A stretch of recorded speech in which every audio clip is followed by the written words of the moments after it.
Praise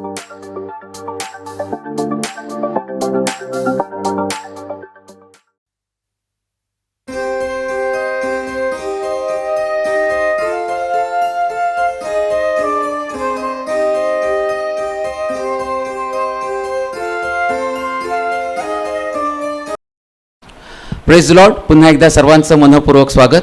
Shiloh Pentecostal church Solapur official या YouTube चॅनलमध्ये. या चॅनलला आपण लाईक करूयात, सबस्क्राईब करूयात आणि अधिकाधिक लोकांपर्यंत हे चॅनल आपण शेअर करूयात. त्याचप्रमाणे शिलोह पेंटिकॉस्टल चर्च सोलापूर या नावाचं आपलं फेसबुक पेज देखील आहे. त्या फेसबुक पेजला देखील आपण लाईक करूयात आणि अनेक लोकांपर्यंत ते देखील आपण सबस्क्राईब करूयात, शेअर करूयात. जर तुम्हाला या ठिकाणामध्ये यायचं असेल, जर काही प्रार्थना विनंती द्यायची असतील तर या ठिकाणामध्ये मी तुम्हाला 4 नंबर सांगत आहे. त्यातला पहिला नंबर आहे 9860274141. दुसरा नंबर आहे 9850144151.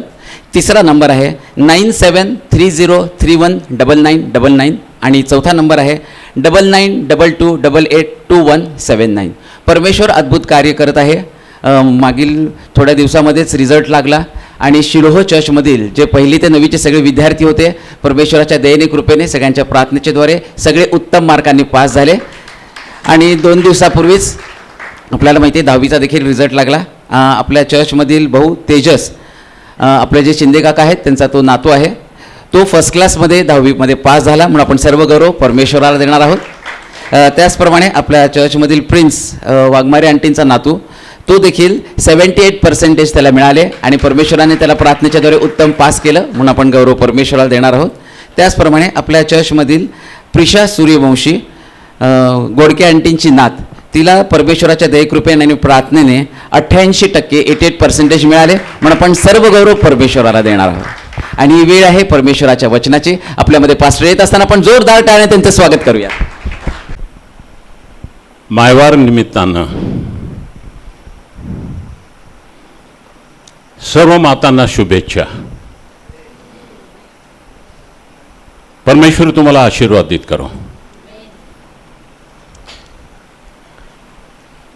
परमेश्वर तुम्हाला आशीर्वादित करो. आशीर्वाद मिळाल तुम्हाला. जयघोष करा ना, थोडा टाळ्या वाजवा, जरा टाळ्या वाजवा. तो म्हणतो मी किती चांगला आहे याचा अनुभव घेऊन पहा. आज मला असं वाटतं की फक्त शिलोह चर्चमध्येच मायवार आहे. बरोबर आहे? बरोबर आहे की नाही? परंतु मला एक नवीन गोष्ट समजली.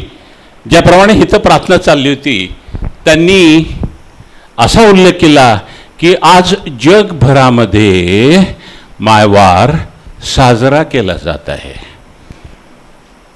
जगभरामध्ये. We are there in the world but we are not of the world.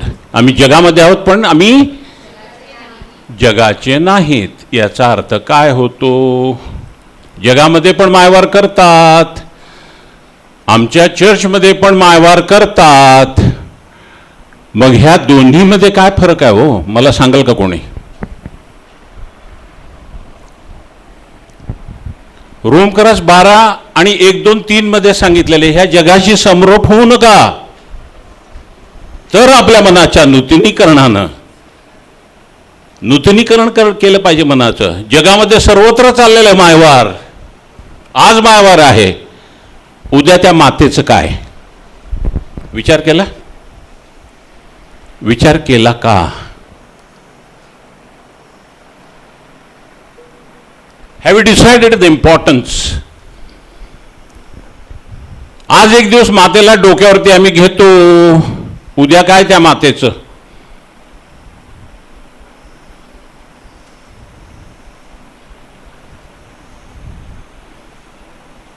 हा तर फरक आहे जगामध्ये आणि आपल्यामध्ये. हा फरक आहे. हा फरक आम्हाला आमची समज काय? What is the understanding that we have, that makes the difference between the worldly people and we people. The thoughts that are there,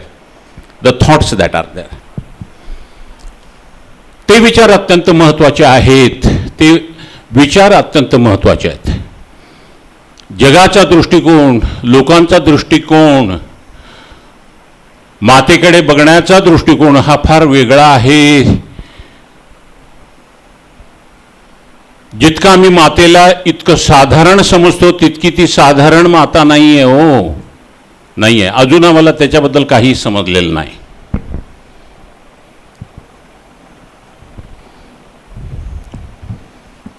आणि हेच आज आम्ही समजून घेण्याचा प्रयत्न करणार आहोत. प्रार्थना करूया. सेनाधीश परमेश्वर, आम्ही तुझे मनापासून आभार मानतो. आम्ही तुला धन्यवाद देतो प्रभू.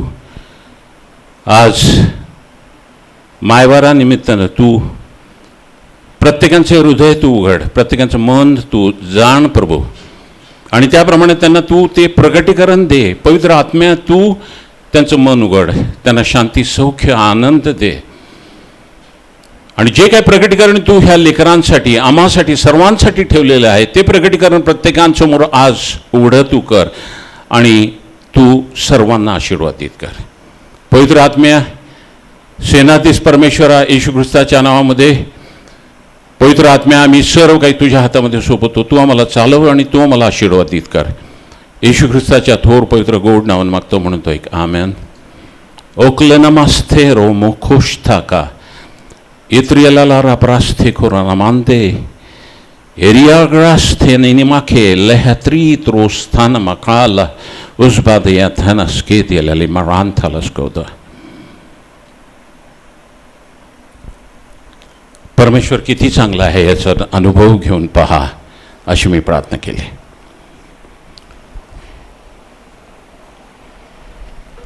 मदर्स डे,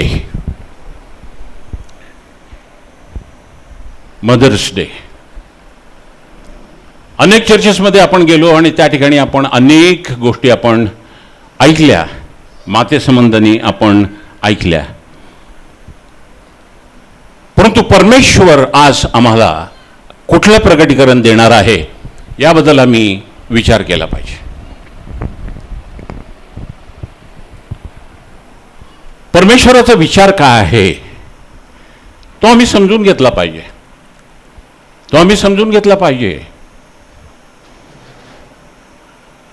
ह्या ठिकाणी बसलेले सर्व माता ज्या आहेत त्या आशीर्वादित आहेत, सर्व आशीर्वादित आहेत. नुसतं मी म्हणतो आशीर्वादित म्हणून आशीर्वादित नाही, त्याच्या पाठीमागे फार मोठं कारण आहे.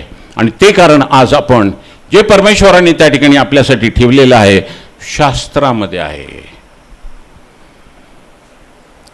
आणि त्या विचारांनुसार, त्या शास्त्राच्या वचनानुसार आम्ही त्या ठिकाणी जे काय प्रगटीकरण आम्हाला प्राप्त होतं ते प्रगटीकरण आम्ही त्या ठिकाणी ऐकलं पाहिजे आणि त्याप्रमाणे आम्ही केलं पाहिजे. उत्पत्ती याचा पहिला अध्याय आणि 31वे वचन.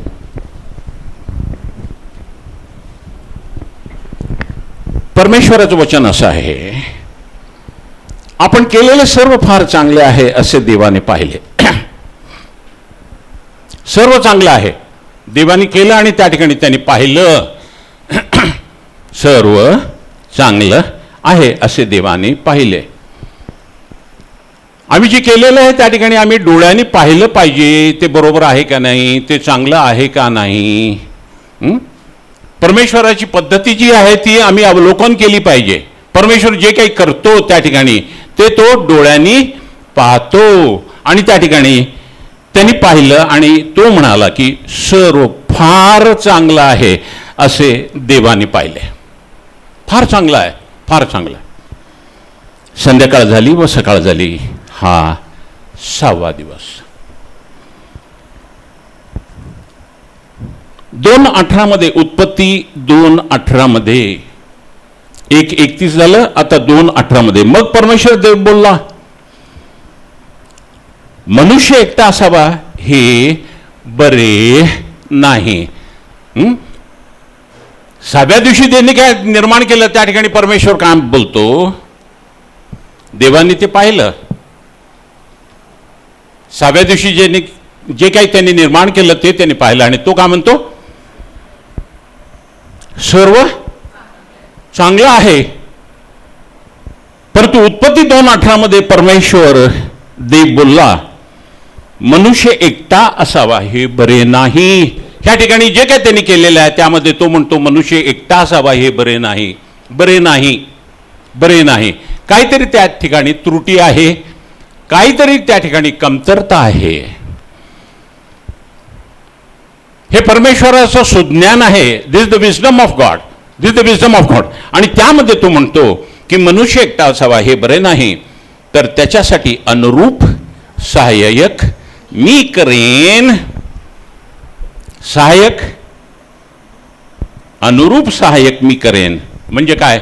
इंग्रजी KJV मध्ये लिहिलेलं आहे, दिस इज हेल्पमेट. हेल्पमेट, मदत करणारी, मदत करणारी, मदत करणारी, मदत करणारी अशी मी काय करेन? मी त्याच्यासाठी सहाय्यक मी. म्हणजे त्या ठिकाणी परमेश्वराला समजले की ह्या ठिकाणी हा एकटा असणं हे बरोबर नाही आहे, परंतु त्यासाठी मी एक हेल्पमेट, मी एक सहाय्य करणारे किंवा मदत करणारे असं मी त्या ठिकाणी एक निर्माण करेन, मी तयार करेन. मग देवाने काय केलं? उत्पत्ती 2:21 मध्ये देवाने काय केलं? मग परमेश्वर देवाने आदामाला गाढ निद्रा आणली आणि तो झोपला. तेव्हा त्याने त्याची एक फासळी काढून घेतली, तिची जागा मांसाने भरून आली. किती वेळ वाचलं असेल हो आम्ही हे? किती वेळ वाचलं असेल? वाचलं का सर्वांनी? बरोबर आहे. ही जी नारी दिसते ना मला, ही जी माता दिसते ना, ती कशापासून तयार झालेली आहे?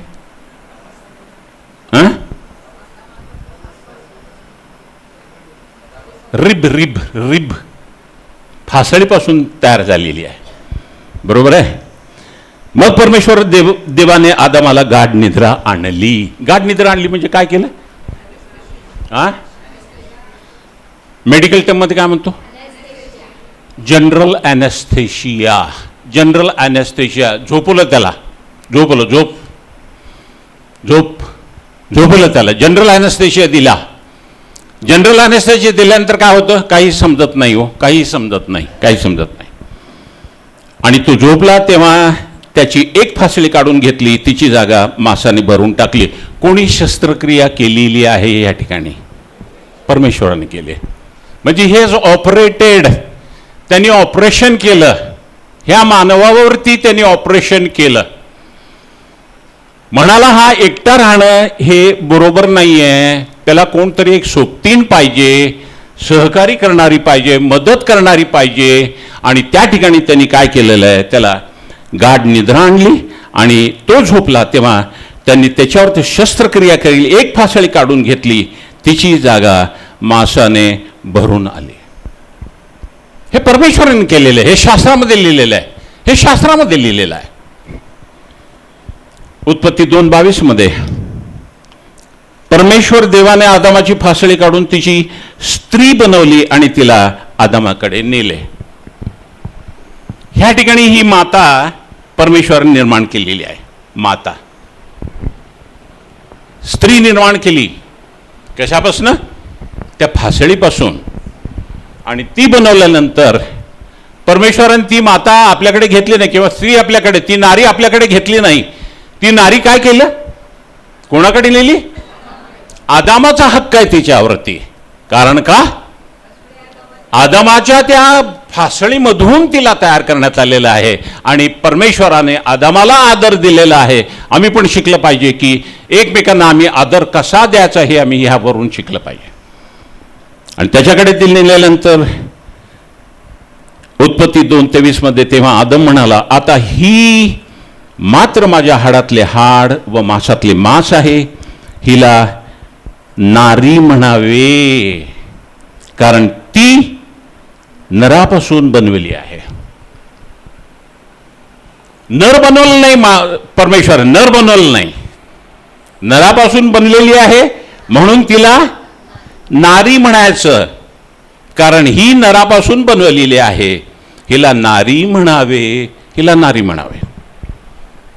कोण आहे ही? ही माता आहे. कोण आहे ही? ही स्त्री आहे, स्त्री बनवली, स्त्री बनवली. परमेश्वराला नर बनवता आला असता, हो की नाही? बनवता आला असतं की नाही? पण परमेश्वराने सांगितलं ते योग्य नाही आहे, हा नर आहे, त्याला नारीच पाहिजे. आणि म्हणून त्या ठिकाणी उत्पत्ती 2:24 मध्ये यास्त पुरुष आपल्या आईबापांना सोडून आपल्या स्त्रीशी जडून राहील. Here comes the constitution of marriage. ह्या ठिकाणी कॉन्स्टिट्यूशन ऑफ मॅरेज, ह्या ठिकाणी जो त्या ठिकाणी लग्नाचा समूह आहे तो ह्या ठिकाणी त्याची उत्पत्ती ह्या ठिकाणी होते. ह्या ठिकाणी आपल्या आईबापांना सोडून आपल्या स्त्रीशी तो जोडून राहील, ती दोघे एक देह होतील. एक देह होतील. काय झालेलं आहे? विवाह सोहळ्याचा स्थापना झालेली आहे. विवाह सोहळा हा या ठिकाणी स्थापन झालेला आहे. ते दोघे आई वडिलांना सोडतील, ते दोघे एकत्र येतील, एक देह होतील. एक देह होतील म्हणजे काय? Will produce children. परमेश्वराने ती क्षमता त्या दोघांमध्ये अशी घालून दिली की त्या ठिकाणी ते काय करतील? They are going to produce children. They are going to produce children. त्यासाठी काय करायला पाहिजे? ते आई वडिलांना सोडतील आणि त्यानंतर ते दोघे एक देह होतील, ते एकत्र येतील, विवाह सोहळा स्थापन होईल आणि त्यानंतर ते दे विल प्रोड्यूस चिल्ड्रन. आईची व्याख्या ह्या ठिकाणी प्राथमिकरित्या ह्या ठिकाणी व्याख्या बायबलमध्ये आलेली आहे. आईची व्याख्या, आईची व्याख्या क्षमता आहे. आईमध्ये क्षमता आहे, त्या नारीमध्ये क्षमता आहे. कशाची क्षमता आहे? मुलांना जन्म देण्याची क्षमता आहे. मुलांना जन्म देण्याची क्षमता आहे. आणि ह्या ठिकाणी आपल्याला the definition of the mother has come into play here. आईची व्याख्या काय ह्या ठिकाणी अगोदर त्या ठिकाणी ह्या ठिकाणी ती परमेश्वरांनी त्या ठिकाणी आम्हाला दाखवून दिलेली आहे. स्तोत्र 139 13वा वचन. तू माझे अंतर्याम निर्माण केलेस, तूच माझ्या आईच्या गर्भात मला घडवले, भयप्रद व अद्भुत रीतीने मला विणले. हे कोण लिहितं? हे कोणाचं स्तोत्र आहे? हे दाविदाचं स्तोत्र आहे. दाविदाच्या बाबतीमध्ये परमेश्वरांनी काय त्या ठिकाणी कन्फर्मेशन दिले किंवा काय टेस्टिमनी दिलेली आहे? हा माझ्या हृदयामागे चालणारा आहे. दावीद परमेश्वराच्या हृदयामागे चालणारा होता. म्हणजे याचा अर्थ काय? याचा अर्थ काय? परमेश्वराचे सर्व विचार त्याला अवगत होते.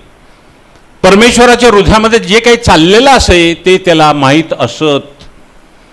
आणि म्हणून परमेश्वर म्हणतो की हा माझ्या हृदयामागे चालणारा हा माझा सेवक आहे, हा राजा आहे. म्हणजे त्याला सर्व काही माहीत असायचं. परमेश्वराच्या हृदयामध्ये काय आहे हे त्याला माहीत असायचं. आणि ह्या ठिकाणी परमेश्वराच्या हृदयामध्ये काय आहे हे त्यांनी प्रकट केलेले ह्या स्तोत्रामध्ये 13व्या वचनामध्ये. तू माझे अंतर्याम निर्माण केलेस. You have created my innermost being. Innermost being, अंतर्याम. अंतर्याम, this is the inner man. This is the inner man that is there. You are not able to see. तुम्हाला तो दिसत नाही, त्याला अंतर्याम म्हणतात. आणि ह्या ठिकाणी तू माझे अंतर्याम निर्माण केलेस, तूच माझ्या आईच्या गर्भात मला घडवले. कोणी घडवलं? परमेश्वरानं. कोणाच्या गर्भामध्ये? माझ्या आईच्या गर्भामध्ये तू मला घडवलेलं आहे. भयप्रद व अद्भुत रीतीने मला विणले आहे. देवाला विणकाम पण येतं बरं का. देवाला विणकाम येतं. शिवणं वेगळं. मशीनमध्ये एखादं कापड जर घातलं तर पटदिशी आपण शिवून टाकतो. परंतु विणकाम करत असताना तुम्हाला कळलं की एक टाका हा चुकीचा झाला आहे, तुम्हाला काय करावं लागतं? ते विणलेलं त्या ठिकाणी परत उसवावं लागतं, पुन्हा एक वार ते विणावं लागतं. एक एक टाका अत्यंत विचारानं, अत्यंत चांगल्या रीतीने समजून घेऊन त्या ठिकाणी ते विणकाम करावं लागतं.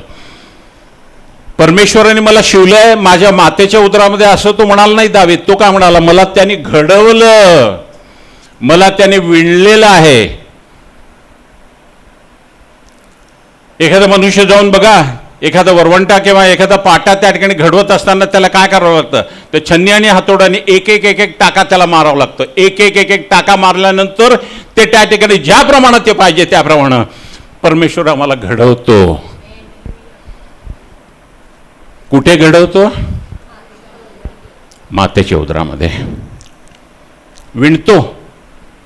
तू मला विणले म्हणतोस दावीद. कशाने विणलं त्यांनी? हाताने. परमेश्वरांनी स्वतःच्या हाताने आम्हाला, आम्ही जेवढे इथे आहोत, आम्हाला सर्वांना मातेच्या उदरामध्ये परमेश्वरांनी घडवलेलं आहे आणि त्याच्या हाताने आम्हाला विणलेलं आहे. कुठल्या जागी? तो बाहेर असं खुर्चीवरती बसून त्या ठिकाणी, जसं त्या ठिकाणी लोकर घेऊन एखादी आई किंवा एखादी स्त्री त्या ठिकाणी ती विणकाम करत असे, तसं त्याने विणलं का? कुठं विणलं?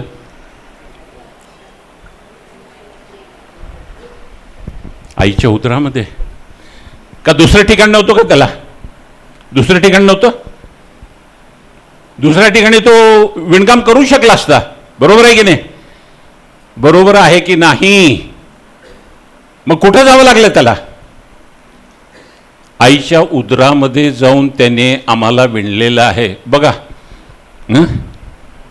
किती महत्वाची ती जागा आहे, ज्या ठिकाणी परमेश्वर विणकाम करतो, ज्या ठिकाणी आम्हाला तो घडवतो.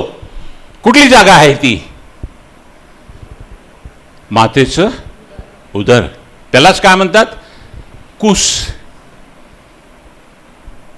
त्यालाच काय म्हणतो आम्ही? गर्भाशयामध्ये. परमेश्वराला बाहेर कुठल्याच गोष्टी करता आल्या असत्या. परमेश्वर आहे, तो महान गोष्टी करतो, चमत्कार करतो.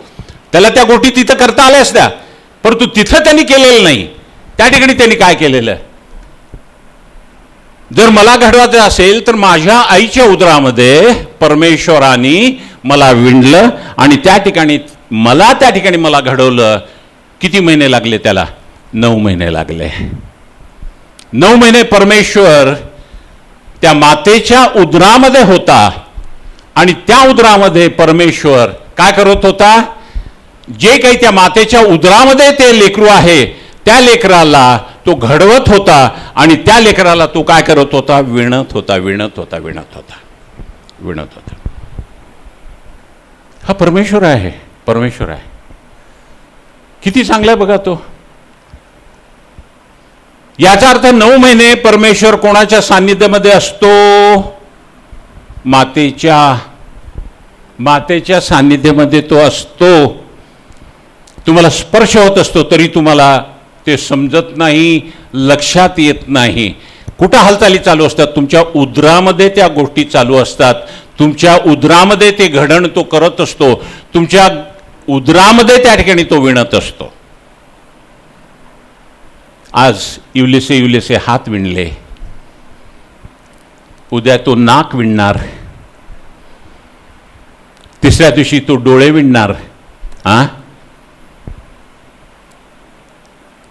पोळ्या करताना, सर्वजण पोळ्या करताना पिठाचा गोळा येतो. तसाच मासाचा गोळा तुमच्या समोर जर परमेश्वराने ठेवला आणि आम्हाला जर सांगितलं तर ह्या ठिकाणी ओळख, ह्या ठिकाणी नाक कुठे ओळख, ह्या ठिकाणी हृदय कुठे ओळख, ह्या ठिकाणी अंगठा कुठे ओळखता येईल का आम्हाला? परंतु परमेश्वराला हे सर्व अवगत आहे. परमेश्वर सर्व जाणतो. 9 महिन्याच्या कालावधीमध्ये तो पूर्णतः मला विणतो. कुठं विणतो तो? दुसरं तिसरं कुठलं ठिकाण नाही जगामध्ये. फक्त ते मातेचं गर्भाशय आहे, मातेचं उदर आहे, मातेचं त्या ठिकाणी काय आहे? त्या ठिकाणी ते जे ठिकाण आहे त्या ठिकाणामध्ये तो आम्हाला घडवतो आणि त्या ठिकाणी तो आम्हाला विणतो. स्तोत्र संहिता 139:15 मध्ये, मी गुप्त स्थळी आईच्या गर्भात निर्माण होत असता आणि पृथ्वीच्या अधोभागी विलक्षण प्रकारे माझी घडण होत असता माझी आकृती तुला गुप्त नव्हती. म्हणजे तू पाहिलेलं आहेस. 9 महिने तो त्या ठिकाणी विणकाम करत आहे, घडवत आहे, मातेच्या उदरामध्ये आहे. ते मातेचं उदर कुठं आहे? ते मातेचं गर्भाशय कुठं आहे? गुप्त स्थळी आहे ते. म्हटलेलं या ठिकाणी, मी गुप्त स्थळी आईच्या गर्भात निर्माण होत असता आणि पृथ्वीच्या अधोभागी विलक्षण प्रकारे माझी घडण होत असता माझी आकृती तुला गुप्त नव्हती. गर्भाशय कुठं आहे? मातेचं उदर कुठं आहे? ती कुश कुठं आहे? गुप्त स्थळी आहे. त्या गुप्त स्थळी परमेश्वर त्या लहान लेकराला निर्माण करत असता ते कुठं आहे? पृथ्वीच्या अधोभागी विलक्षण प्रकारे पृथ्वीच्या अधोभागी आहे. आम्हाला ते माहीत नाही. आम्हाला माहित आहे युट्रस म्हणजे काय, आम्हाला माहित आहे. आम्हाला कुश म्हणजे काय माहिती आहे, आम्हाला गर्भाशय म्हणजे आम्हाला काय ते माहिती आहे. परंतु त्या ठिकाणी पृथ्वीच्या अधोभागी गुप्त स्थळी तू माझी घडण केलीस, तू मला विणलेलं आहेस, तू मला घडवलेलं आहेस, असं दावीद त्या ठिकाणी हे वचन आम्हाला सांगत आहे. हे परमेश्वराचे विचार आहेत. हे परमेश्वराचे विचार आहेत. कोणी आम्हाला केलं? परमेश्वराने मातेच्या उदरामध्ये आम्हाला त्या ठिकाणी निर्माण केलं, आम्हाला विणलेलं आहे. स्तोत्र 139:16, तू मला गर्भात पिंड रूपाने म्हणजे एक मासाचा गोळा असताना पाहिलेस.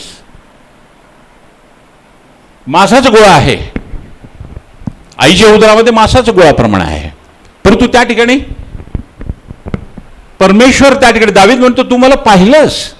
संपूर्ण आकृती ती परमेश्वराच्या समोर आहे. दाविदाची आकृती, त्याचे कान, त्याचे डोळे, त्याचे नाक, त्याचे पाय, त्याचे हात, त्याचे हृदय, सर्व त्या ठिकाणी परमेश्वर पाहतो. माझा एकही दिवस उघडण्यापूर्वी ते सर्व तुझ्या पुस्तकात नमूद करून ठेवलेलं आहे. परमेश्वराने सर्व त्याच्यामध्ये ते टिपून ठेवलेलं आहे.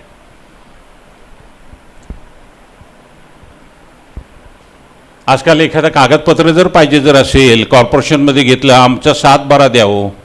हां, मला 15 वर्ष झाले 7/12 मी घेतो, मला 7/12 मिळत नाही, रेकॉर्डच नाही तिथं. परंतु ह्या ठिकाणी परमेश्वर ज्या वेळेला तो परमेश्वर आम्हाला निर्माण करतो त्यावेळेला सर्व काही एक दिवस आमचा जन्म होण्याच्या अगोदर सर्व काही त्यांनी त्याच्या वहीमध्ये नमूद करून ठेवलेलं आहे आणि त्याप्रमाणे तो सर्व आम्हाला सांगत असतो. आम्हाला आईच्या गर्भामध्ये देवाने विणलेलं आहे. म्हणजे काय? याचा अर्थ काय होतो? परमेश्वराने एका विशिष्ट प्रकारची आईची घडण केली असे आपल्याला ह्या ठिकाणी दिसून येते. आपण फार सोप्या रीतीने घेतो, आपल्याला फार साधारणरित्या ते वाटतं. एक प्रोसिजर आहे त्या ठिकाणी, एक त्या ठिकाणी सिक्वेन्स आहे. लग्न होत नाही, लग्न झालं, लग्न झाल्यानंतर त्या ठिकाणी मग मुलंच व्हायलाच पाहिजे, मग मुलं झाल्यानंतर मग त्याचं झालं, मग तसं त्यांचं लग्न झालं, मग त्याला मुलं, मग त्याचा जॉब, हे सर्व त्या ठिकाणी सिक्वेन्स आहे. परंतु ह्या ठिकाणी परमेश्वरानं एका विशिष्ट प्रकारे आईची घडण केली असे आपल्याला दिसून येत नाही का? दिसून येत नाही का? थोडा विचार करा, त्या गर्भाशयामध्ये काय गोष्टी होत असतील, काय गोष्टी होत असतील. एखादं मशिनरी त्या ठिकाणी एखादा प्रॉडक्ट तयार करतोय हे मला समजतं, हे मला समजतं. परंतु ह्या ठिकाणी 6 महिने झाल्यानंतर तुम्हाला एक्झॅक्टली सांगू शकेल का त्या गर्भाशयामध्ये त्या लेकराची किती वाढ झाली, कुठले कुठले अवयव त्या ठिकाणी तयार झालेले आहेत आणि कुठले अवयव अजून त्या ठिकाणी तयार व्हायचे राहिलेले आहेत, हे मला सांगता येईल का? फक्त परमेश्वरच तो जाणतो, परमेश्वरच ते जाणतो. त्याने आदमाची फासळी काढून नारी बनवली, नर बनवलं नाही, त्यांनी नर बनवलं नाही. नरामध्ये ही क्षमता नाही आहे.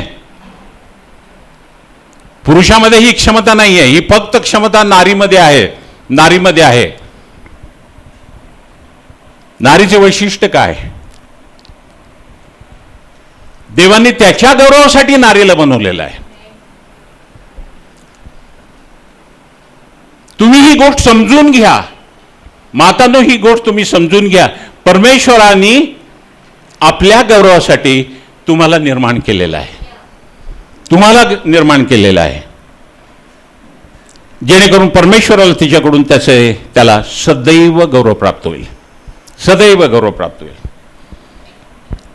परमेश्वराने नारीमध्ये अशी एक गोष्ट जी विशेष असून ती निर्माण केली, ती म्हणजे त्या नारीचं गर्भाशय. नाव तर आहे गर्भाशय, परंतु ती गोष्ट कुठली आहे? ती गुपित आहे. ती गुपित आहे. ती फक्त परमेश्वराला माहित आहे. त्यामध्ये फक्त परमेश्वर जाऊन त्या ठिकाणी तो 9 महिन्यामध्ये त्या ठिकाणी आम्हाला तो विणू शकतो. त्या लहान बाळाला तो विणवू शकतो, घडवू शकतो. दुसऱ्या कोणाला त्या ठिकाणी जाता येत नाही, दुसरं कोणाला ते माहीत नाही. अशी ती जागा आहे. ती म्हणजे नारीचे गर्भाशय. त्या गर्भाशयात परमेश्वराने स्वतः आपल्या हाताने मनुष्याला विणले असं शास्त्रात लिहिले आहे. मनुष्य पिंड रूपात नारीच्या गर्भाशयात गुप्तस्थळी असताना परमेश्वर आम्हाला ओळखतो. ज्या वेळेला त्या पहिल्या दिवसापासून ज्या परमेश्वराने आम्हाला निर्माण करण्याचा सुरुवात केली त्या वेळेपासून तो आम्हाला त्या ठिकाणी ओळखतो. पिंड रूपामध्ये जरी आम्ही असलो तरी तो आम्हाला ओळखतो आणि त्या ठिकाणी आम्हाला तो आशीर्वादित करतो. आम्हाला हे शक्य आहे का? आम्हाला हे शक्य आहे का? ह्या गोष्टी आम्हाला दिसतात का? पिंड रूपामध्ये असताना आम्ही ओळखू शकतो का हे काय चाललेलं, हे काय चाललेलं, ह्या मासामध्ये काय आहे, डोळे कुठं आहेत, ह्या ठिकाणी ह्या बाळाचा मेंदू कुठं आहे, ह्या बाळाचे त्या ठिकाणी युलेचे डोळे कुठं आहेत, हे आम्हाला ओळखू शकता येत नाही. कारण ते फक्त परमेश्वरच करू शकतो. ह्या गर्भाशयात परमेश्वराने आपल्या हाताने आमची देणगी व दान, आमची देणगी आणि दान कोण आहे? मुले ही परमेश्वराने आम्हाला दिलेली देणगी आणि दान आहे. हे देणगी आणि दान हे परमेश्वर दुसरं तिसरं कुठेही त्या ठिकाणी विणत नाही, घडवत नाही. फक्त मातेच्या उदरामध्येच तो घडवू शकतो. दुसरं कुठलं ठिकाण नाही जगामध्ये. कुठलीही अशी जगामध्ये गोष्ट नाही की ज्या ठिकाणी परमेश्वर त्या ठिकाणी मानवाला तयार करू शकतो. नाही, फक्त त्या ठिकाणी तो हक्क त्याने, तो आदर त्याने परमेश्वराने कोणाला दिलेला आहे? मातेला दिलेला आहे. आणि त्या मातेच्या त्या उदरामधून त्या ठिकाणी तो विणतो आणि तो निर्माण करतो. 9 महिने परमेश्वर मात्यांना हाताळत असतो बरं का, हाताळत असतो. आम्ही विशेष करून त्या 9 महिन्यामध्ये विशेष करून आम्ही काळजी घ्यायला पाहिजे. आमचे विचार कसले असले पाहिजेत, आमच्या भावना कसल्या असल्या पाहिजेत, आमचे त्या ठिकाणी कृती कशा असल्या पाहिजेत, हे सर्व त्या ठिकाणी 9 महिन्यामध्ये फार महत्त्वाचं असतं. कारण त्या 9 महिन्यामध्ये परमेश्वर स्त्रियांना, मातांना हाताळत असतो आणि त्याप्रमाणे त्या उदरामध्ये त्या ठिकाणी त्या बाळाला तो त्या ठिकाणी विणत असतो. हे सर्व त्या गर्भाशयाच्या गुप्तस्थळी घडत असतं. जगामध्ये असली कुठलीही गोष्ट नाही, कुठलीही जागा नाही त्या ठिकाणी मानवाची त्या ठिकाणी उत्पत्ती किंवा निर्मिती होऊ शकते. कुठंच नाही, कुठंच नाही. मग ही जागा जिच्यामध्ये आहे त्या मातेला काय म्हणावं लागेल? ती माता साधारण आहे का? साधारण आहे? ती माता साधारण आहे का? ती साधारण आहे का ती विशेष आहे? हे आम्ही आज ठरवायला पाहिजे. आज आम्ही ते ठरवायला पाहिजे. विशेष म्हणजे परमेश्वराने त्याच्या गौरवासाठी निर्माण केलेली ही गोष्ट आहे. काय त्या ठिकाणी काय निर्माण होतं? कशाची निर्मिती होते? आमची देणगी व दान. आमची देणगी व दान. लेकरं त्या गर्भाशयामध्ये त्या गर्भाशयामधून त्या ठिकाणी निर्माण होतात आणि परमेश्वर त्या ठिकाणी त्या लेकरांना विणतो. 9 महिन्यामध्ये विणतो आणि 9 महिन्यानंतर ती देणगी आणि ते दान तो आम्हाला देतो. मग या ठिकाणी मातांना काय म्हणावं लागेल? साधारण आहे का माता? साधारण आहेत. मग कोण आहेत त्या? विशेष म्हणजे पेटेंट. पेटेंट आहेत. पेटेंट. पेटेंटचा अर्थ माहिती आहे का? पेटेंटचा अर्थ प्रियांनो, पेटेंटचा अर्थ माहिती आहे का? पेटेंटचा अर्थ म्हणजे दुसरं कोणीही त्या ठिकाणी ते बनवू शकत नाही, करू शकत नाही.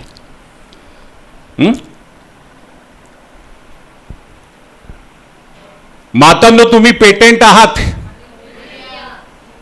अरे मोठ्याने जरा. परमेश्वराने तुम्हाला पेटेंट केलेलं आहे. असं जगामध्ये दुसरं कुठलंच नाहीये, कुठलं ठिकाण नाही त्या ठिकाणी परमेश्वर त्या ठिकाणी एखाद्या लहान बाळाला तयार करू शकतो, फक्त तुमच्या उदराशिवाय. तुम्ही पेटेंट आहात. You are patent. परमेश्वराने तुम्हाला पेटेंट केलेलं आहे. ही विशेष गोष्ट असून कधीही आम्हाला समजली नसून आम्ही कधीही समजून घेण्याचा प्रयत्न केला नाही. कधीही समजले नाही आम्हाला. मातांचा आदर आम्ही केला पाहिजे, आम्ही आदर करत नाही. मातांना ज्याप्रमाणे आम्ही वागणूक द्यायला पाहिजे त्याप्रमाणे आम्ही वागणूक देत नाही. परंतु परमेश्वराच्या दृष्टिकोनातून ही माता पेटेंट आहे. पेटेंट.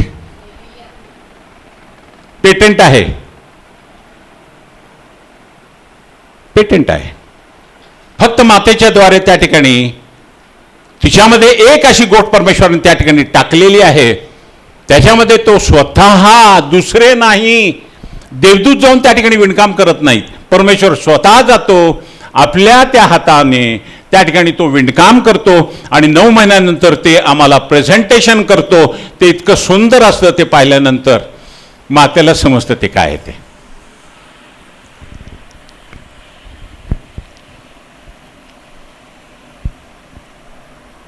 मातांनो, तुम्ही विशेष आहात. तुम्ही पेटेंट आहात.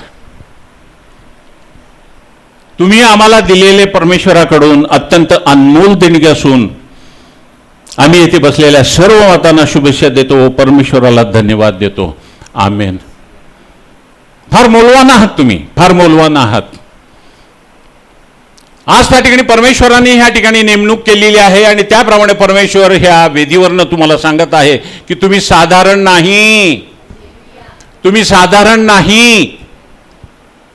तुम्ही अनमोल आहात. तुम्ही विशेष आहात. परमेश्वराच्या राज्यामध्ये परमेश्वराने तुम्हाला विशेष असं समजलेलं आहे आणि त्याप्रमाणे तुम्ही विशेष आहात.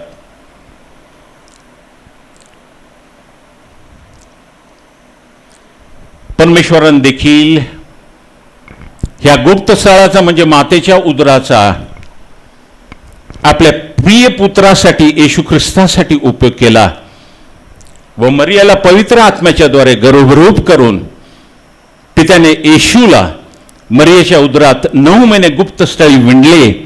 हे आपल्याला अवगत नाही का? ज्या वेळेला त्यांनी फासाळी काढली, आदामापासून फासाळी काढली आणि त्यापासून त्यांनी ती नारी बनवली, त्याच वेळेला त्याच्या डोक्यामध्ये होतं की माझा पण प्रिय पुत्र ह्या ठिकाणी जगामध्ये येणार आहे आणि तो जगामध्ये येण्यासाठी दुसरी कुठली जागा आहे? ती जागा म्हणजे फक्त मातेचं उदर. आणि त्याप्रमाणे त्यांनी मरियाला त्या ठिकाणी निवडलेलं आहे आणि मरियाच्या उदरातून त्या ठिकाणी येशू ख्रिस्ताला 9 महिन्यानंतर त्याने कोण आहे तो तारणारा आहे. परमेश्वराने आदर केला मातांनो तुमचा. परमेश्वराने तुमचा आदर केलेला आहे. दुसरी गोष्ट सापडली असती ना? पवित्र आत्म्याच्या द्वारे परमेश्वराने जर त्या ठिकाणी मरियाला जर गर्भरूप केलं तर त्या ठिकाणी तो ते न करता त्या ठिकाणी डायरेक्टली त्या ठिकाणी दुसरा कुठला तरी मार्ग पत्करून त्याने त्या ठिकाणी येशू ख्रिस्ताला आणलं असतं की नाही? मग तो आमच्यापेक्षा वेगळा झाला असता. तो मानव नसता. मानव जर हवा तर त्याला कुठून यायला पाहिजे? मातेच्या उदरामधूनच यायला पाहिजे. परंतु त्या ठिकाणी त्यांनी ती सोय केली, त्याला निष्पाप असं बनवलं आणि ते म्हणजे पवित्र आत्म्याच्या द्वारे त्यांनी मातेच्या उदरामधून त्या ठिकाणी येशू ख्रिस्ताला आणलेले आहे. परमेश्वराला पण त्या ठिकाणी दुसरं तिसरं काही सापडलं नाही. पण जी माता त्यांनी तयार केली होती त्या मातेच्या उदरामध्ये पित्याने आपल्या पुत्राला 9 महिने त्या ठिकाणी विणलं आणि त्यासाठी आम्हाला तारणारा ह्या जगामध्ये पाठवलेला आहे. किती मोठी आनंदाची गोष्ट आहे. ज्या वेळेला परमेश्वराने नारीला उत्पन्न केलं त्यावेळेलाच त्याच्या डोक्यामध्ये हे होतं की माझा प्रिय पुत्र, त्याला पण मला आता ह्या जगामध्ये आणायचं आहे. कसं आणणार मी, कसं आणणार? शोधत होता तो, शोधत होता आणि त्याला सापडली एक Maria. Maria, you are highly favoured. Mary, you are highly favoured. तू सर्व स्त्रियांमध्ये येस. कशासाठी, कशासाठी? त्याला त्याचा प्रिय पुत्र येशू ख्रिस्ताला त्या ठिकाणी जगामध्ये आणायचं होतं आणि ते म्हणजे मरियाच्या द्वारे त्याला आणायचं होतं. ज्याने सर्व विश्व निर्माण केले तोच निर्माण करता पृथ्वीवरती येऊन 9 महिने मरियाच्या उदरात राहतो. ही सर्वात मोठी व चमत्कारिक बाब आहे की नाही? तुमचा आमचा निर्माण करता, तुम्हाला आम्हाला तारणारा, तुमचे आणि आमचे पाप वाहून नेणारा, आम्हाला आरोग्य देणारा असा जो परमेश्वर आहे. 10:30 मध्ये, योहान 10:30 मध्ये मी आणि पिता एक आहोत असा हा परमेश्वर जो आहे, तो परमेश्वर त्या ठिकाणी काय करतो? मरियेच्या उदरेच्या द्वारे त्या ठिकाणी आमच्या पृथ्वीवरती येऊन त्या ठिकाणी तो काय करतो? जन्मास येतो आणि त्या ठिकाणी तो कोण आहे? तो तारणारा आहे, तो तारणारा आहे. ही अत्यंत महत्वाची बाब आहे, ही आम्ही विसरता कामा नये. म्हणून मातांनो, तुम्ही विशेष आहात, म्हणजे तुम्ही पेटेंट आहात. कोणी तुम्हाला बनवलं? येशू ख्रिस्ताने तुम्हाला बनवलं.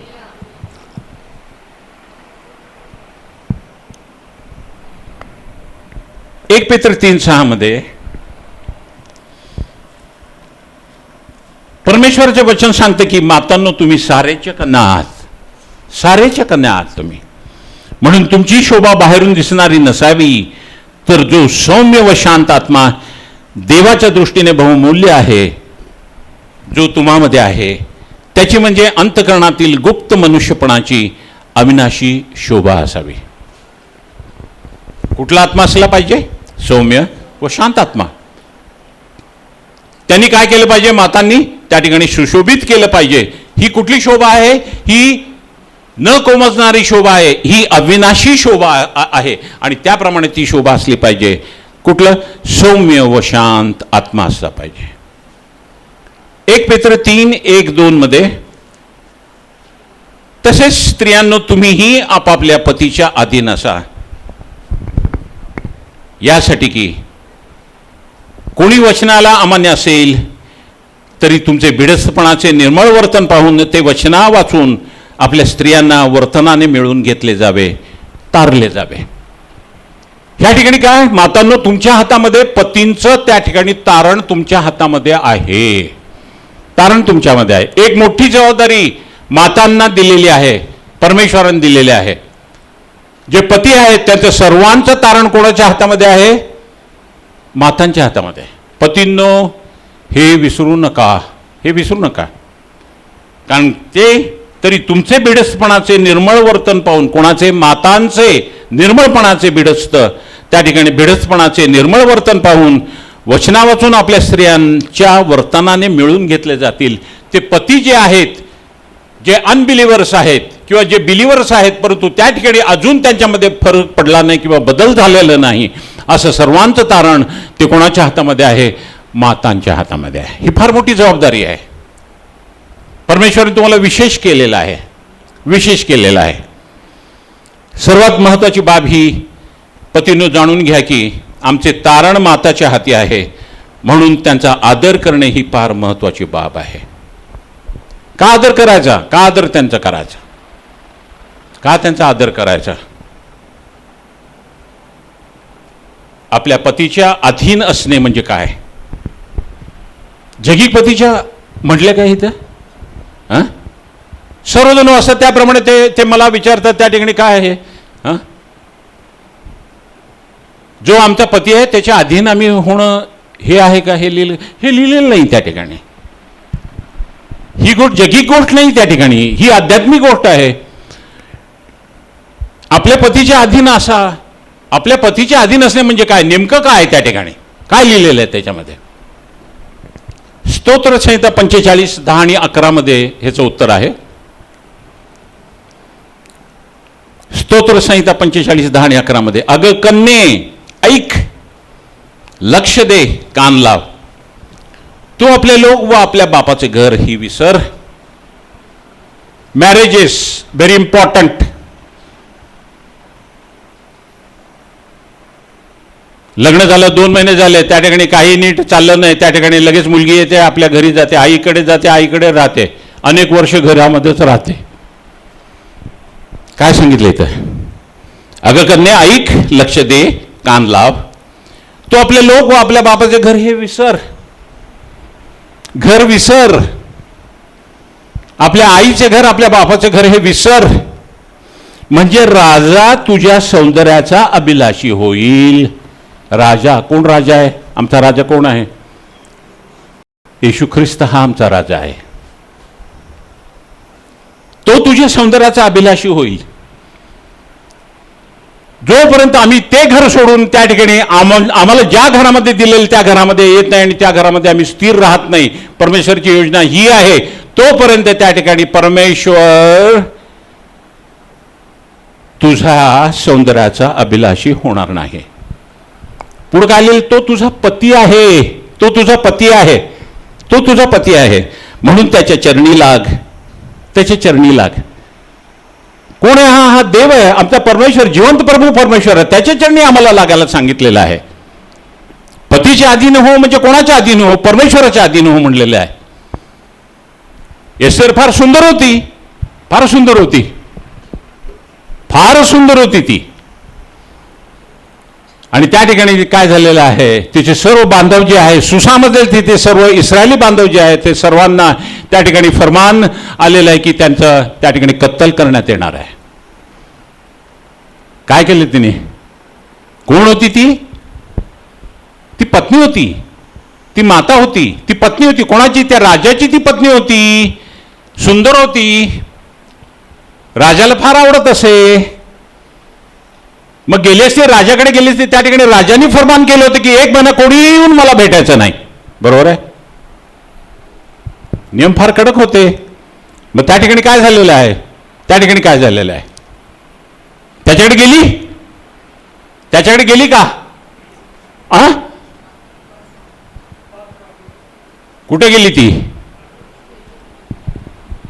आपला जो पती आहे, जो तिच्या सौंदर्याचा अभिलाषी आहे, सौंदर्याचं म्हणजे तो सर्व काही त्या ठिकाणी पूर्तता करणारा परमेश्वर आहे, त्याच्याकडे ती गेली.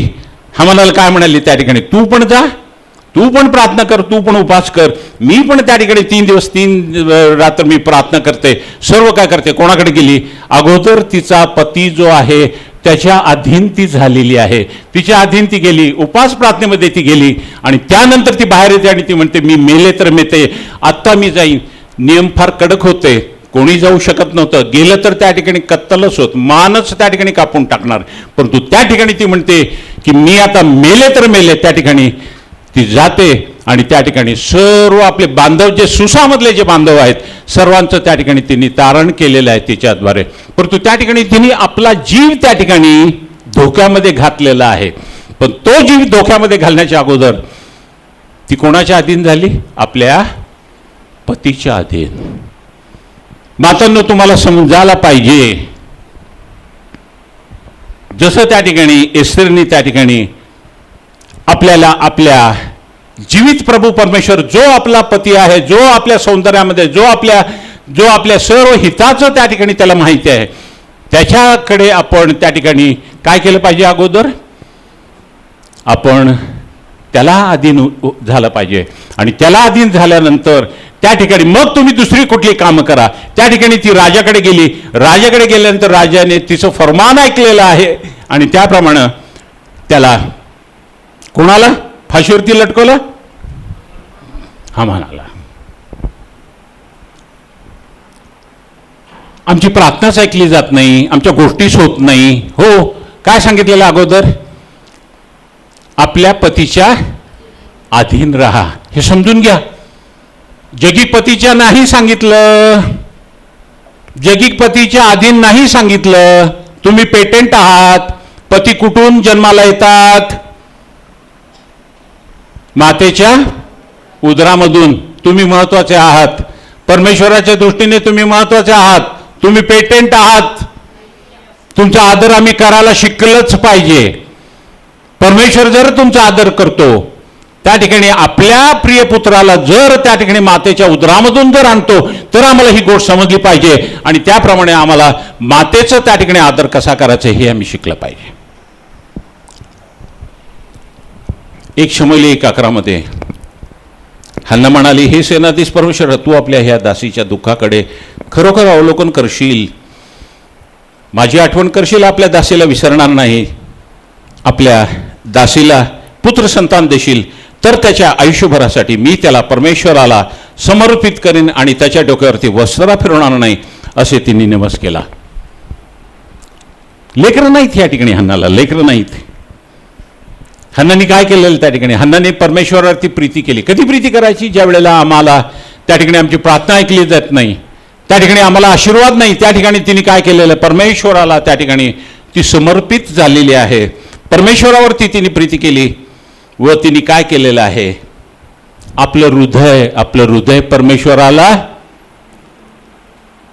देऊन टाकलेलं आहे. हृदय म्हणजे काय? ती काय म्हणाली? मला जर तू पुत्र दिलास तर तोच पुत्र मी तुला देईल. तिचं काळीज आहे, ते तिचं काळीज, तिचं हृदय आहे.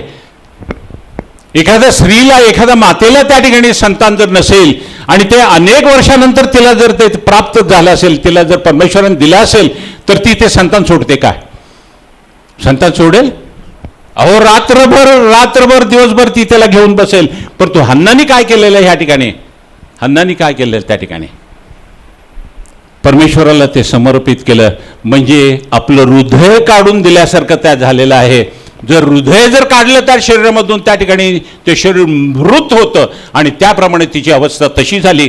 परंतु परमेश्वरावरती अधिक प्रीती केल्या कारणानं, करत असल्या कारणानं तिने काय केलेलं आहे? हे परमेश्वराला त्यांनी देऊन टाकलेलं आहे. मातांनो, तुम्ही पण परमेश्वरावरती प्रीती करता व अन्नाप्रमाणे महान आहात, त्यागी आहात. तुम्ही पण परमेश्वराने तुम्हाला आशीर्वादित केलेला आहे. तुम्ही साधारण नाही, साधारण समजू नका. तुम्ही स्वतःला साधारण समजू नका. परमेश्वराच्या दृष्टिकोनातून तुम्ही फार महत्वाचे आहात, फार महत्वाचे आहात, फार महत्वाचे आहात. रूथनी पण कठीण परिस्थितीच्या आहारी न जाता तिने जिवंत प्रभू परमेश्वर याच्यावरती आपला विश्वास जाहीर केलेला आहे. काय झालेलं आहे? तिचा नवरा मेलेला आहे, तिचा दीर मेलेला आहे, तिचा सासरा मेलेला आहे. हे 3 त्या ठिकाणी ह्या घटना तिच्या घरामध्ये घडलेल्या आहेत. तरी देखील त्या ठिकाणी त्या परिस्थितीमुळे ती खचलेली नाही. तिला तर संतान पण नाहीये. कशावरती ती आशा ठेवणार? तिचा विश्वास कसा असेल मला तुम्ही सांगा ना. परंतु त्या ठिकाणी अशा परिस्थितीमध्ये, त्या परिस्थितीमुळे ती त्या ठिकाणी खचून न जाता तिने त्या ठिकाणी जबाबदारी घेतलेली आहे आपल्या सासूची. आणि त्यानंतर तिने ठरवलं की अशा प्रकारे तिने परमेश्वराला संतुष्ट केलं. आणि संतुष्ट केल्या कारणानं काय झालेलं? परमेश्वराने तिला परमेश्वराच्या वंशावळीमध्ये तिला आणलेलं आहे. ती येशू ख्रिस्ताची आजी झालेली आहे. येशू ख्रिस्ताची आजी झालेली कोण आहे? एक मवाबी स्त्री, यहुदी पण नाही, एक मवाबी स्त्री, जिचा नवरा मेलेला आहे, जिचा सासरा मेलेला आहे. तिला अंधकार आहे, तिच्या जीवनामध्ये अंधकार आहे. परंतु अशा स्त्रीला त्या ठिकाणी काय केलेलं आहे? परमेश्वराने तिला उचललं.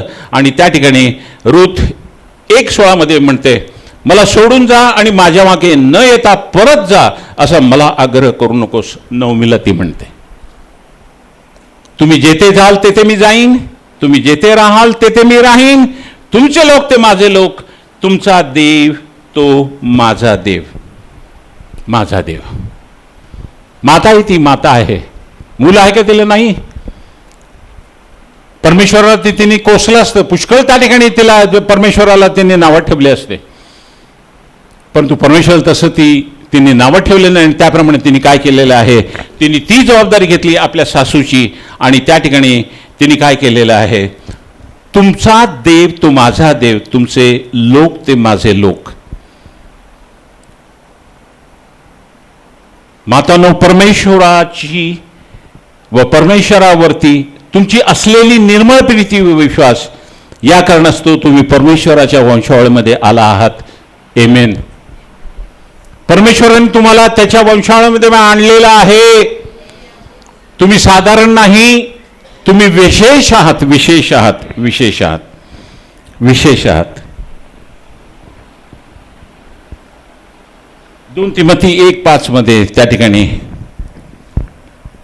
आपल्याला ठाऊक आहे, लॉईस आणि युनिके ह्या दोघांचा विश्वास आणि ही प्रीती ज्याच्यामुळे त्यांनी त्या ठिकाणी तिमोथीला ह्या ठिकाणी शिकवण दिली होती. आजी आणि त्या ठिकाणी कोण, आई. ह्या दोन्ही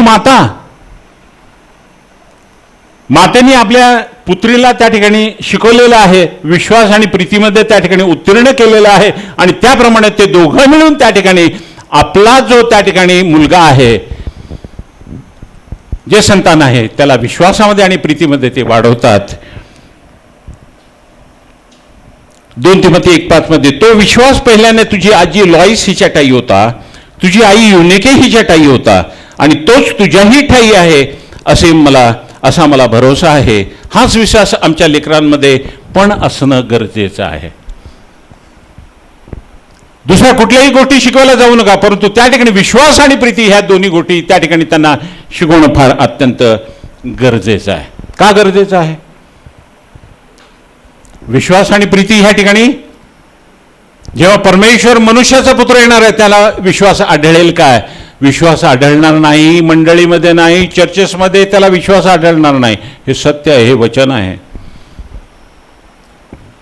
आणि शेवटी काय होणार आहे? प्रीती काय होणार आहे? थंडावणार आहे. म्हणून प्रीती आणि विश्वास हे फार महत्वाचे आहेत आणि हे आमच्या लेकरांना आम्ही शिकवणं फार गरजेचं आहे. कुठल्याही चर्चेसमध्ये बघा, प्रीतीबद्दल शिकवत नाहीत, विश्वासासंबंध शिकवत नाहीत. मी तर म्हणेल विश्वासाची डेफिनेशनच मंडळीला माहीत नाही. विश्वास काय हे कोणालाच माहीत नाही. सर्व गोंधळ आहे. मराठीमध्ये विश्वास म्हणतात, इंग्रजीमध्ये बिलीव्ह म्हणतात. बिलीव्ह ह्या गोष्टी गोंधळ करणाऱ्या गोष्टी आहेत, कोणालाच माहीत नाही. जिथे बिलीव्ह पाहिजे तिथे तो मनुष्य म्हणतो विश्वास आहे, जिथे विश्वास पाहिजे त्या ठिकाणी तो म्हणतो बिलीव्ह आहे. हे सर्व गोंधळाचं आहे.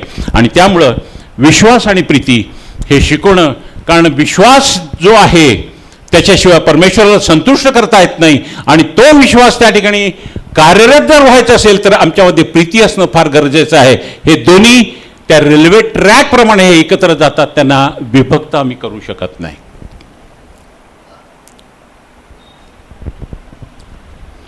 एक थेसलनी 5:8 मध्ये 1 थेसलनी 5:8 परंतु जे आपण दिवसाचे आहोत त्या आपण सावध असावे. विश्वास व प्रीती हे उरस्त्राण व तारणाची आशा हे शिरस्त्राण घालावे. कसलं उरस्त्राण आहे? उरस्त्राण कसं? Breastplate of रायचसनेस. ब्रेस्टप्लेट हृदय जे आहे ते फार महत्वाचं आहे. अंतःकरण आहे ज्याच्यामधून जीवनाचा उगम येतो, त्याचं संरक्षण केलं पाहिजे. त्याला थोरासिक केज आहे, त्याला त्या ठिकाणी जे बरगड्या आहेत त्याचं जे केज केलेलं आहे त्यांनी त्या ठिकाणी हृदयाचं संरक्षण होतं.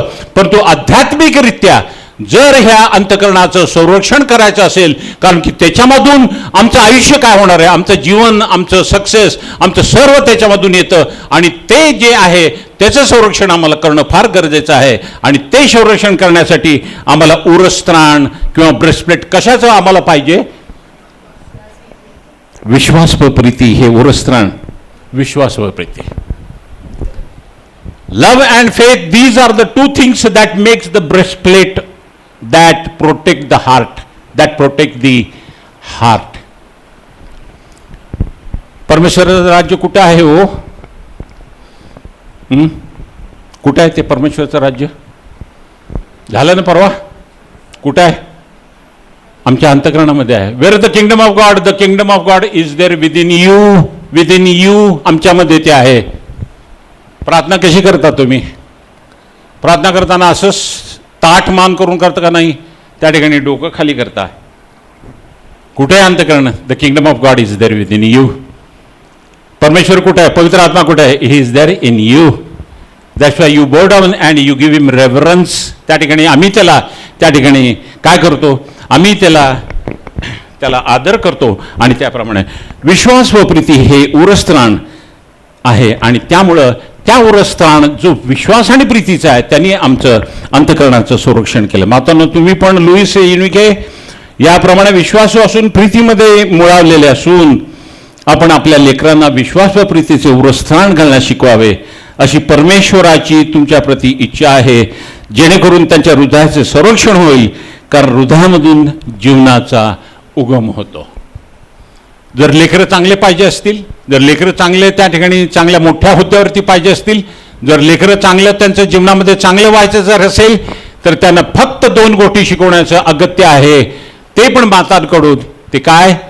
प्रीती आणि विश्वास. प्रीती आणि विश्वास. एशिया 66 आणि 13. जशी एखाद्याची आई त्याचे सांत्वन करते, तसे मी तुमचे सांत्वन करीन. यरूशलेमेत तुमचे सांत्वन करेन. जैसे माता संभालती है वैसे यीशु संभालेगा.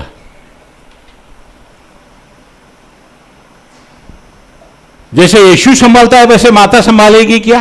नहीं. It is just the opposite. कोणाचं शिकतोय? यीशु ख्रिस्त कोणाचं शिकतोय? जैसे माता संभालेगी वैसा यीशु भी संभालेगा. येशू पण लहान होता, त्या मातेच्या उदरामध्ये होता, मरीच्या उदरामध्ये होता. त्या उदरामध्ये तो शिकलेला आहे. 9 महिने त्या ठिकाणी तिने काय केलं? त्याच्यावरती प्रीती त्या ठिकाणी ओतलेली आहे आणि त्या प्रीतीमधनं तो त्या ठिकाणी आलेला आहे. म्हणून त्या ठिकाणी म्हणलेलं आहे, जसं माता त्या ठिकाणी सांभाळते तसा येशू म्हणतो तसं मी पण सांभाळेन. मातेकडनं तो शिकलेला आहे. मातेकडनं तो शिकलेला आहे. मातांनो, जसे तुम्ही सांत्वन करता तसे परमेश्वर आम्हा सर्वांचे सांत्वन करण्यास तयार आहे. तुमच्याप्रमाणे मातांप्रमाणे तो आमचं सांत्वन करतो. दुसऱ्या कोणाप्रमाणे नाही, मातांप्रमाणे तो सांत्वन करतो. तुम्हाला त्यांनी आदर केलेला आहे, तुमचा आदर त्यांनी केलेला आहे. एस्तर 4:16 मध्ये त्या ठिकाणी एस्तरने काय केलं? 3 दिवस त्यांनी प्रार्थना केली. 3 दिवस प्रार्थना करून त्या ठिकाणी अगोदर जो परमेश्वर, जो तिचा पती आहे त्याच्या अधीन ती झाली. आणि त्यानंतर तिने काय केलं? प्रार्थना आणि उपवास केल्यानंतर आपल्याला माहिती आहे की हामानाला त्या ठिकाणी फाशी देण्यात आलेली आहे. अगोदर परमेश्वराचं राज्य आणि त्याचं नीतिमत्व शोधा, म्हणजे सर्व गोष्टी तुम्हाला ऍडेड म्हणलेला, ऍडेड म्हणलेला, ऍडेड. अगोदर गोष्टी एफिस 1:3 मध्ये दिलेल्या आहेत. सर्व आशीर्वाद आम्हाला मिळालेले आहेत, परंतु हे ॲडिशनल, हे प्रॉफिट आहे, हे त्या ठिकाणी बोनस आहे. अगोदर परमेश्वराचं राज्य शोधा. कुठे आहे परमेश्वराचं राज्य? आमच्या अंतःकरणामध्ये. आणि त्याची धार्मिकता शोधा. फार मोठा विषय धार्मिकता, आणि फार महत्वाचा आहे, फार इंटरेस्टिंग विषय धार्मिकता. परमेश्वराचं राज्य आणि त्याची नीतिमत्व शोधा. नीतिमत्ता शोधा. काय त्याची नीतिमत्व? नीतिमत्व म्हणजे what is the definition of righteousness? नीतिमत्व म्हणजे परमेश्वराचा धार्मिक स्वभाव.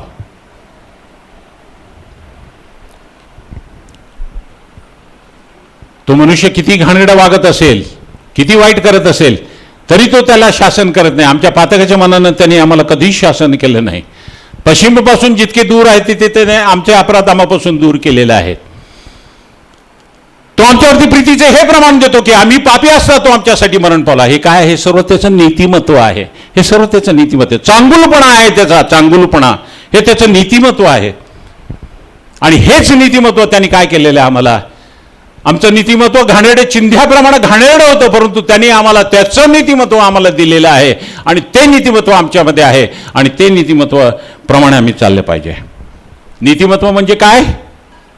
एक वेळ आहे, त्यावेळेला ती गोष्ट योग्य रीतीने करणं, कारण ती योग्य आहे म्हणून ती करणं, हे ठिकाणी हे ते नीतिमत्व आहे. मला माहिती आहे ही गोष्ट चुकीची आहे, परंतु ती गोष्ट मी त्या ठिकाणी ती टाळली पाहिजे, कारण ती योग्य नाही. परमेश्वराच्या वचनाप्रमाणे ती योग्य नाही, परंतु ती गोष्ट मी करतो, त्याच्यावरती पांघरूण घालतो, ते नीतिमत्व नाही. नीतिमत्व काय?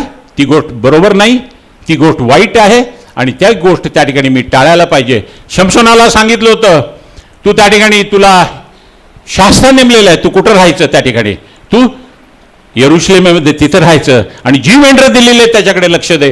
परंतु तो फिलिस्टी देशामध्ये त्या ठिकाणी होता आणि त्यामुळे ते नीतिमत्व नाही, ते नीतिमत्व नाही. देवाचं राज्य व त्याचं नीतिमत्व मिळण्यास आम्ही झटलं पाहिजे. देवाचं राज्य, मातांनो, तुम्हामध्ये परमेश्वराचं नीतिमत्व आहे. तुम्हाला समजतं त्या ठिकाणी कुठल्या गोष्टी. म्हणून आम्ही आमच्या लेकरांना शिकवतो, हे करायचं नाही, ते करायचं नाही, ते करायचं नाही. ते नीतिमत्व तुमच्यामध्ये आहे. योग्य वेळेला परमेश्वराचं राज्य शोधण्यास व नीतिमत्तेने वागण्यास हे नीतिमत्व हे तुम्हाला सहाय्य करेल. हे नीतिमत्व तुम्हाला निर्भीड बनवेल व अनेक आत्मे परमेश्वराच्या राज्यात जिंकण्यास सहाय्य करेल. मातांनो, तुम्ही सद्गुणी आहात, सद्गुणी आहात तुम्ही. आज परमेश्वर तुम्हाला सर्व जे काही गुण तुमच्यामध्ये ते सर्व तुम्हाला सांगत आहे. तुम्ही सद्गुणी आहात. तुमचे मोल मोत्याहून अधिक आहे. म्हणा मग, आमचं मोल मोत्याहून अधिक आहे.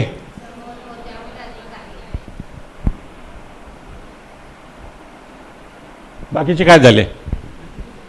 तुमचं मोल नाही का? आश्चर्यकारक गोष्ट आहे. गोष्टी मुखाने मुख दिलेलं आहे. गोष्टी मुखाने बोलल्याशिवाय त्या ठिकाणी त्या होत नाहीत.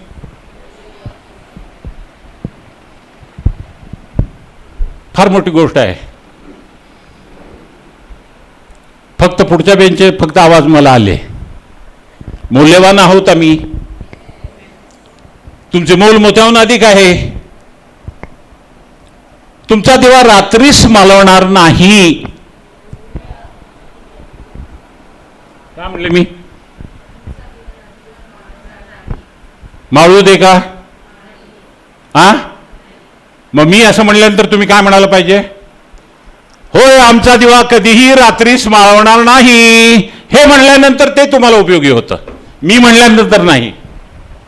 किती कान आहेत? शिकवलं ना मी. आतल्या कानातून कुठं जातं? तुमच्या अंतःकरणामध्ये जातं,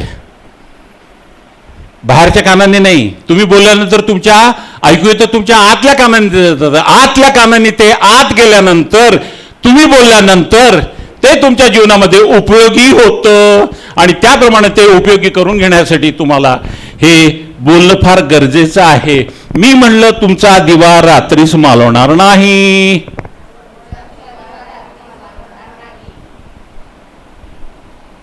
फक्त मला वाटतं 6 का 7 जणांनी म्हटलंय. लाजू नका, ह्याच्यामध्ये जीवन आहे. हेच जीवन आहे. जे पाहिजे ते बोला, जे नको ते बोलू नका. नेहमी दिवसभर रात्र होऊपर्यंत जे गोष्टी नको त्या गोष्टी आम्ही बोलत असतो. 7:30 आहे. हे पोरग कधी सुधारणार नाही, गाढवच आहे. काय म्हणलं? कोणाच्या प्रतिरूपाचं आहे ते पोरग? माता कोण पेटेंट आहे. त्या पेटेंट उदरातनं त्या ठिकाणी ते आलेलं आहे. आणि ते गाढव मी कसं काय म्हणतो? ते गाढव मी कसं काय ठरवलं ते गाढव आहे? मी पण कुठून आलो? मातेच्या. म्हणजे मी पण गाढवच आहे. हे सिद्ध झालं. हे सिद्ध झालं. ज्या गोष्टी पाहिजेत त्या बोला. ज्या गोष्टी पाहिजेत त्या बोला. ज्या गोष्टी तुम्हाला पाहिजे त्या बोला. परिस्थिती बिकट आहे. परिस्थिती अत्यंत वाईट आहे. आशीर्वाद नाही, अंधकार आहे त्या ठिकाणी. परंतु त्या ठिकाणी तुम्ही काय बोलायला पाहिजे? तुम्हाला ज्या गोष्टी पाहिजे त्या गोष्टी तुम्ही बोला. त्या ठिकाणी काय होईल? जे तुम्हाला पाहिजे त्या गोष्टी तुम्ही बोलल्यानंतर त्या गोष्टी होतात. परमेश्वर कान देत नाही. परमेश्वर ह्या गोष्टींना कान देत नाही. परमेश्वराने सांगितलं, मी तुम्हाला काय म्हटलं त्या ठिकाणी, let the weak say, let the poor say I am. हे कशाला झालं? उगीच त्या ठिकाणी गोष्टी म्हणून उगीच ते चेष्टा म्हणून लिहिलेलं का? हे कशासाठी लिहिलं आहे? Let the weak say I am strong. त्या व्यक्तीला खाटेवर न पण उठता येत नसेल, त्याला काही करता येत नसेल, परंतु त्याला तो जेव्हा म्हणतो त्यावेळेला त्या गोष्टी होतात. त्या गोष्टी, कारण की ह्याच्यामध्ये क्रिएटिव्ह ॲबिलिटी आहे आमच्या मुखामध्ये. आणि त्यामध्ये त्या ठिकाणी पहिल्याच अध्यायामध्ये पहिल्या 3ऱ्या वचनामध्ये परमेश्वराने पाहिलं, अंधकार आहे, सर्व विस्कळीत आहे, काहीही होत नव्हतं. परमेश्वर आहे त्या ठिकाणी पवित्र आत्मा आहे, तो त्या ठिकाणी सरफेसवरती तळपळत होता, कुठलीही गोष्ट व्हायला तयार नव्हती, अंधकार होता. तेव्हा परमेश्वर काय म्हणाला? प्रकाश हो. बोलल्याशिवाय गोष्टी होत नाही. आणि त्यानंतर प्रकाश झालेला आहे. जर तुमच्या जीवनामधला तुम्हाला अंधकार जर काढून टाकायचं जर असेल, मातांनो लक्षात घ्या, त्यासोबत पतींनो पण तुम्ही लक्षात घ्या, त्या ठिकाणी ज्या गोष्टी आम्हाला आमच्या मुलांमध्ये, आमच्या जीवनामध्ये, आमच्या फॅमिलीमध्ये, आमच्या चर्चमध्ये पाहिजे असतील, तर त्या गोष्टी आम्ही बोलायला पाहिजे, मोठ्याने बोलायला पाहिजे. लाजू नका, लाजू नका. जो डर गया वो मर गया. आम्ही जिवंत बाबाची जिवंत लेकरं आहोत. परमेश्वराने आम्हाला काय बोलायचं हे पण आम्हाला सांगितलेलं आहे. तुमचे मुले उठून तुम्हाला धन्य म्हणतील, तुमचा पतीही उठून तुमची प्रशंसा करेल. आमेन. पतींनो प्रशंसा करायला पाहिजे. दररोज सकाळी उठले की आपल्या पत्नीची प्रशंसा करा. पेटेंट्स आहेत ते, पेटेंट्स. त्या पेटेंटमुळं आपण निर्माण झालो, आम्ही निर्माण झालो. मग त्या पेटेंट अवस्थेमधून पेटेंट जो आमचा देव आहे त्यांनी ते पेटेंट स्त्रीपासून, मातेपासून आम्हाला निर्माण केलं. म्हणजे आम्ही कोण आहोत? आम्ही पण पेटेंट आहोत. आम्ही फुशारकी मारायला नकोय, आम्ही गर्वाने फुगायला नको. लोक काय करतात? आविष्कार करतात, काहीतरी आविष्कार, काहीतरी डिस्कवरी करतात आणि त्यामुळे म्हणतात की आय हॅव डन दिस, मी हे पेटेंट शोधून काढलेले आहे, असे ते म्हणतात. म्हणजे परमेश्वराचा गौरव केला का त्यांनी? नाही. कोणाचा गौरव केला? स्वतःचा गौरव केला. स्वतःचा गौरव केला म्हणजे त्यांनी स्वतःचा गौरव केलेला, मीपणा, गर्व आलेला त्याच्यामध्ये. पेटेंटचा स्पेलिंग काय आहे? PATENT. पेटेंट.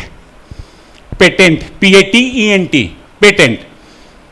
तुम्ही पेटेंट आहात, कोणीही तुम्हाला तयार करू शकत नाही. You are patent, you are patent. परंतु त्या ठिकाणी त्या ठिकाणी जर त्याच्यामध्ये आय जर घातला तर काय होईल?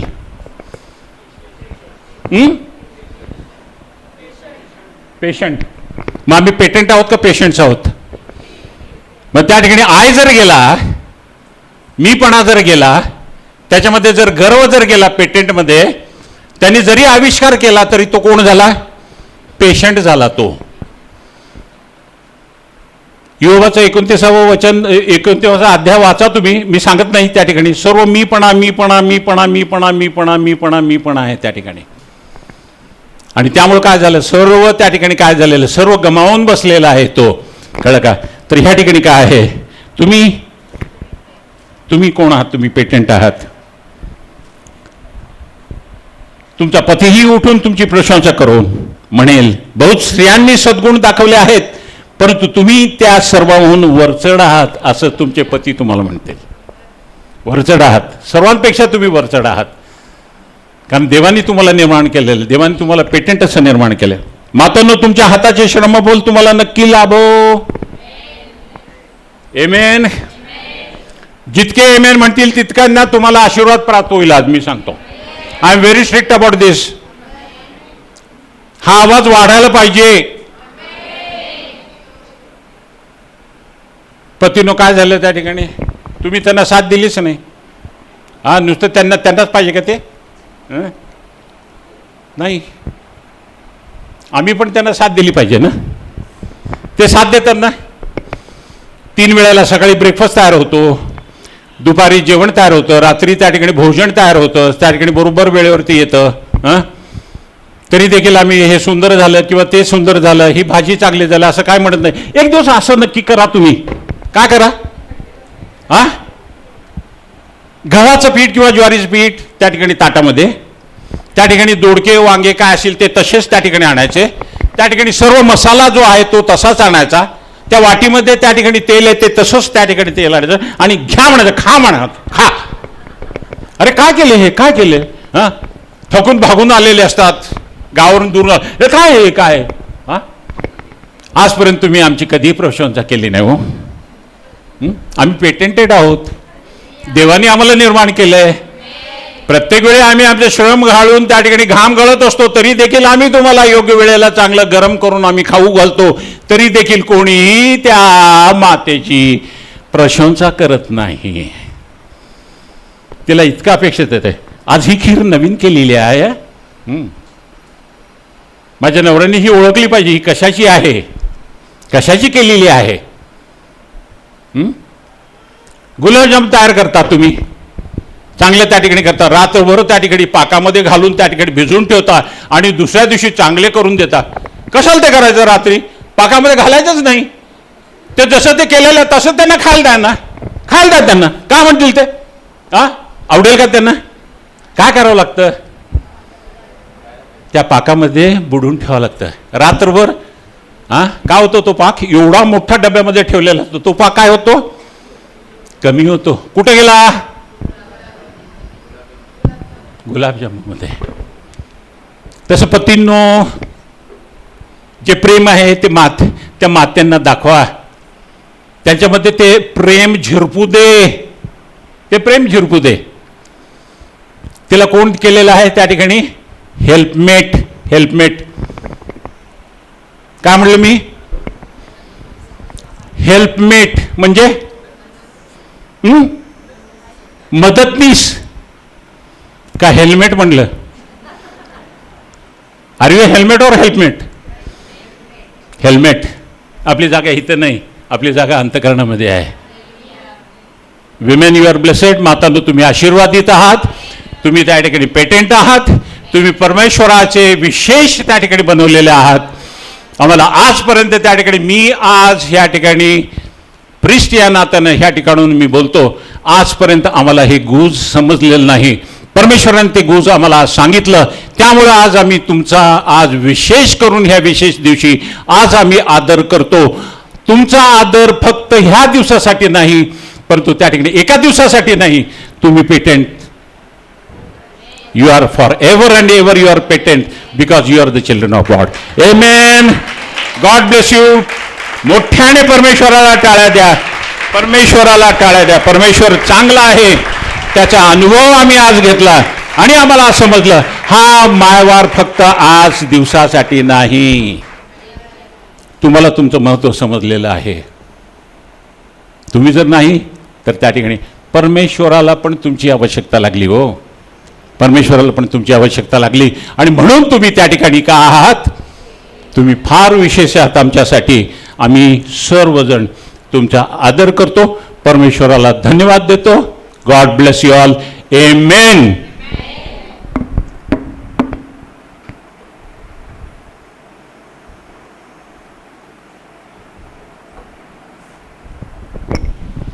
शेवटची छोटीशी प्रार्थना करूया. सेनाधीश परमेश्वरा, आम्ही तुझे मनापासून आभार मानतो. प्रभू, आज आम्हाला विशेष करून ह्या मदर्स डेच्या दिवशी तुम्हाला शिकवलंस आणि तुम्हाला सांगितलं, mothers you are patents, you are patents, you are patents. तुम्ही विशेष आहात. परमेश्वराने तुमचा आदर केला. परमेश्वराने स्वतःच्या हातानं त्या ठिकाणी तुमच्यामध्ये राहून, तुमच्या उदरामध्ये राहून त्या ठिकाणी देणगी आणि दान त्या ठिकाणी विणलेलं आहेत. आम्हाला विणलेलं आहे. याबद्दल आम्ही तुला धन्यवाद देतो. परमेश्वरा, हे सर्व मातांवरती तू आशीर्वाद पाठव. सर्वांना त्यांना समजलेलं आहे, त्यांचं महत्त्व त्यांना समजलेलं आहे आजपासून ते ताठ मानेने त्या ठिकाणी तुझं गौरव करत त्या ठिकाणी तुझ्या आशीर्वादाखाली, तुझ्या सामर्थ्याच्या हाताखाली, प्रीतीमध्ये त्या ठिकाणी ते चालतील आणि त्यांना कुठल्याही चांगल्या गोष्टींची कधीही वाण पडणार नाही. धन्यवाद प्रभू परमेश्वरा. अशा सर्व मातांना ह्या ठिकाणी आम्हाला तू दिलंस, आम्हाला तू आशीर्वादित केलंस, या चर्चमध्ये तू आम्हाला दिलंस, याबद्दल मी तुला धन्यवाद देतो. येशू ख्रिस्त आमचा तारणारा त्याच्या थोर पवित्र गोड नावाने मागतो म्हणतो एक आमेन. आता प्रभू येशू ख्रिस्ताची कृपा, देव बापाची प्रीती आणि पवित्र आत्म्याची गोड सहभागिता येथे बसलेल्या सर्वांवरती, लहान थोरांवरती, विशेष करून आमच्या सर्व मातांवरती आतापासून सदा सर्व काळ असू दे. आमेन. God bless.